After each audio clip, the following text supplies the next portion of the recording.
saúde mental tem sido motivo de preocupação em todo o planeta. Atualmente, 58 milhões de pessoas no mundo sofrem com transtornos de ansiedade, que podem ter como principais sintomas a preocupação e até o medo excessivo.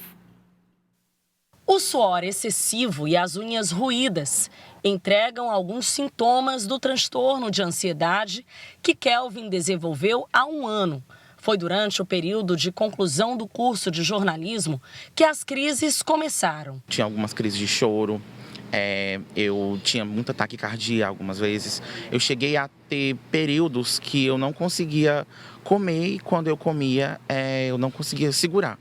Aí, a partir do momento que eu comecei a pensar, realmente pode ser um problema. De acordo com o último mapeamento global de transtornos mentais, o Brasil possui a população com a maior prevalência da doença no mundo. Para se ter uma ideia, cerca de 9,3% dos brasileiros sofrem com ansiedade patológica. Em seguida, aparece o Paraguai, com 7,3%, a Noruega, com 7,4%, Nova Zelândia, com 7,3% e a Austrália, com 7%. Recentemente, o cantor Wesley Safadão fez um comunicado nas redes sociais informando que iria se afastar dos shows por tempo indeterminado. O último evento antes da pausa ocorreu no sábado, em Natal, no Rio Grande do Norte. Não estou tão bem esses últimos dias e hoje foi um dia muito difícil, já tem uns 2, 3 dias que eu não consigo dormir direito. E quando eu subi aqui, na verdade me deram um sossega-leão hoje, 5 horas da tarde, 6 horas, e eu dei um cochilo e consegui realizar esse show de hoje. Para quem não está entendendo o que é que o Safadão tem, na verdade é cabeça, é mental. Para aliviar e até zerar os sintomas da ansiedade, alguns médicos indicam a atividade física. Ioná é coordenadora do projeto Dançando pela Cidade. No ginásio de lutas Sara Menezes, o projeto atende várias mulheres de 20 a 80 anos, que inclusive veem na dança uma terapia. A gente não mexe só com a questão física, com cardio, a gente mexe com o lúdico, né, com a autoestima da mulher. Então, a maioria das nossas alunas, elas chegam dizendo que estão com ansiedade. Então, ela procura a dança justamente para ter esse grupo assim, de amizade, né, além da atividade física. Foi com a ajuda médica e o apoio do grupo de dança que Leidiane conseguiu se curar das crises de ansiedade que enfrentava desde o período da pandemia. Deu para mim melhorar bastante, dormir melhor. Eu chorava muito, tinha hora que eu ficava muito desesperada, que eu tinha vontade até de fazer besteira comigo mesma. Mas eu me apegava a Deus, em primeiro lugar, e a atividade física, e as meninas também, que eu conto minhas histórias para elas. Elas falam que eu passei por muita coisa, mas graças a Deus eu venci.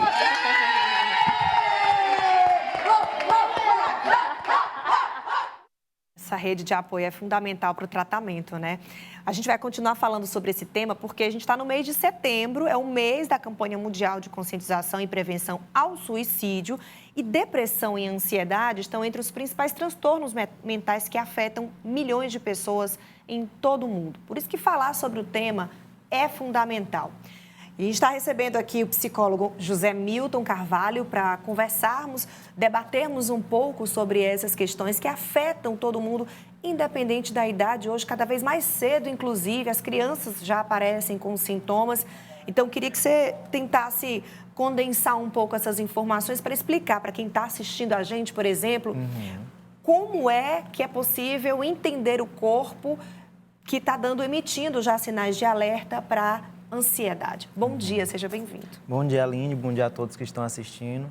Bom, eu acho que primeiramente a gente deve identificar e entender que a ansiedade é um estado que acompanha, uma condição que acompanha todos nós, seres humanos. Ela não se apresenta apenas enquanto algo ruim, como a gente viu, né, em alguns casos, inclusive até na matéria, em casos de sofrimento, né? Mas ela nos prepara, por exemplo, para possíveis eventualidades da vida. Por exemplo, eu estou me preparando para um teste.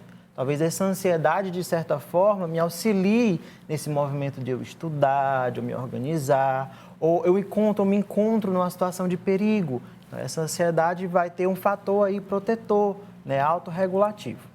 Agora, quando a gente começa a falar de um processo, de um prejuízo social, de um sofrimento daquele sujeito, né, pautado na intensificação desses sintomas apresentados, como a matéria bem trouxe, a gente começa, sim, a falar de um sofrimento mental, né, que assola a população brasileira, que, de certo modo, né, em certo nível, ela chega a ser, sim, muito incapacitante. A questão é que a gente já, muitas vezes, normaliza as pressões que a gente recebe sobre vários aspectos, no trabalho, ou na escola, ou mesmo familiar, ou mesmo pessoais. Aquilo acaba sendo algo normal, tão normal, que você não se atenta para esses sinais, né? Só que o corpo fala, né? E o corpo fala como? Ele pode falar de forma psicológica, mas física também, né? Sim, a gente tem uma série de sinais e sintomas que podem ser tanto cognitivos quanto sintomas fisiológicos mesmo, né? Então, se a gente for falar, por exemplo, de sinais cognitivos, a gente pode ter uma dificuldade da concentração, ou o famoso apagão branco, né? Se a gente for falar, por exemplo, dos sintomas físicos mais presentes ou mais comuns, a taquicardia, né, que é o coração acelerado, a hiperventilação, então aquela respiração excessiva. Se a gente for falar, por exemplo, de um sintoma psicossomático, tem pessoas que apresentam diarreia em momentos de crise, né, um choro excessivo. Sim. Então, esses sinais e sintomas a gente consegue observar quando o sujeito já está mesmo em uma situação de crise, onde ele precisa mesmo de um acolhimento, né, bem mais pontual para o controle daquela crise e para o tratamento. Agora, esses sintomas, eles estão chegando cada vez mais cedo também. As crianças, 5, 6, 8, 9 anos de idade, já estão sentindo muito esses efeitos. Para os adultos, fala-se muito em acúmulo de situações, de problemas. Mas uma criança que tem uma vivência tão curta ainda, né, tão pequena, 10, 11 anos, e sentir sintomas tão severos quanto os de um adulto, o que justifica? Assim como os adultos, na verdade, a ansiedade ela se manifesta, principalmente os transtornos de ansiedade, ela se manifesta em diferentes contextos, né? Seja no trabalho, a gente, adulto, né? Seja nas nossas relações interpessoais, na família, seja nas relações que envolvem o processo educacional. A gente fala, por exemplo, das crianças, mas a pressão e a demanda voltada ao processo educacional e em casa também é uma realidade, principalmente em Teresina, que a gente vive com certa intensidade. Então, imagine só, né? Isso, inclusive, está descrito dentro dos manuais diagnósticos, né? Que esses sinais de preocupação excessiva, eles estão presentes e podem ser observados dentro desses contextos educacionais, laborais de trabalho, nas relações interpessoais. Então, imagine só, uma sociedade, uma cultura que cobra diretamente, né, incansavelmente o sucesso. Então, uma pressão que vem da escola, uma pressão que vem da própria família, você tem que vencer, você tem que ser o melhor, sim, você tem que tirar as melhores notas. Aquilo vai provocando, desencadeando essas crises. Sim, né? Isso pode ser um fator de adoecimento, que incite esse adoecimento. É claro que existem outros fatores associados, a gente não pode olhar por essa ótica de que só exista uma causa, né? A gente né, entende como um adoecimento multifatorial, mas pode sim ser um fator precipitante para desencadear uma crise ou um transtorno de ansiedade. Só para a gente encerrar, falar sobre o que está sentindo é sempre importante, né? É muito importante. Eu diria que falar sobre a minha dor, né, é o processo mais terapêutico que eu tenho.